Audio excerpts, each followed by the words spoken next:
नमस्कार, मैं नियाज खान और आप देख रहे हैं एनएमएफ न्यूज। शराब घोटाले में मनी लॉन्ड्रिंग के मामले में ईडी ने गुरुवार शाम अरविंद केजरीवाल के आवास पर पहुंचकर उन्हें गिरफ्तार कर लिया।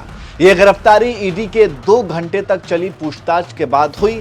केजरीवाल को ईडी ने पीएमएलए यानी कि prevention of money laundering act 2002 के तहत गिरफ्तार किया है। सिर्फ केजरीवाल ही नहीं बल्कि उनके पूर्व मंत्री मनीष सिसोदिया, सत्येंद्र जैन, संजय सिंह भी जेल में बंद हैं और इनकी गिरफ्तारी भी पीएमएलए के तहत ही हुई है, जिसमें जमानत मिल पाना बहुत ही मुश्किल काम होता है।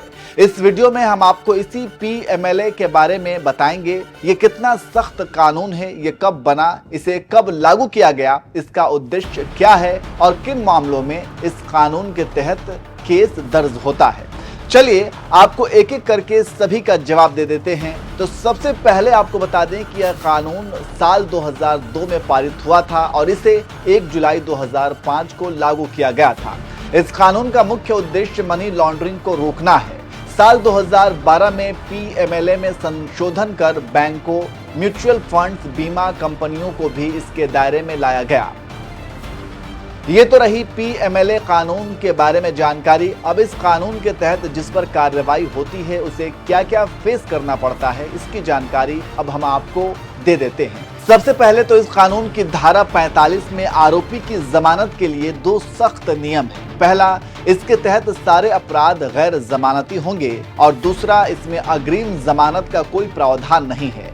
इसके अलावा इस कानून के तहत बिना वारंट के आरोपी की गिरफ्तारी की जा सकती है। संपत्ति की जब्ती, परिसर की तलाशी और कुर्की भी की जा सकती है। इस कानून के तहत आरोपी को ही अदालत में अपनी बेगुनाही साबित करनी होती है।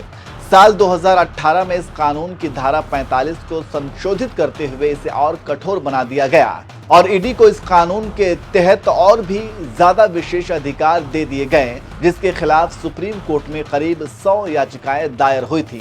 वहीं 27 जुलाई 2022 को सुप्रीम कोर्ट ने इन याचिकाओं पर फैसला सुनाया और ईडी को मिले विशेषाधिकार को बरकरार रखा। इन याचिकाओं पर फैसला जस्टिस खानविलकर की अध्यक्षता वाली 3 सदस्यीय पीठ ने किया था।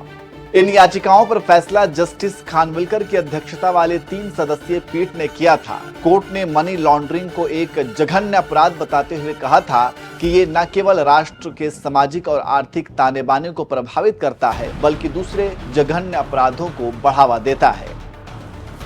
तो इस तरह से आप समझ गए होंगे कि पीएमएलए कानून कितना कठोर है और जिस किसी के ऊपर भी इस कानून के तहत मुकदमा दर्ज होता है उसे जमानत ले पाना एक मुश्किल काम है। फिलहाल दिल्ली के सीएम अरविंद केजरीवाल, दिल्ली के पूर्व डिप्टी सीएम मनीष सिसोदिया, पूर्व मंत्री सत्येंद्र जैन और सांसद संजय सिंह चारों ही जेल में बंद हैं। अब देखना होगा कि आगे क्या होता है, जमानत मिलती है या फिर क्या होता है, ये देखने वाली बात होगी।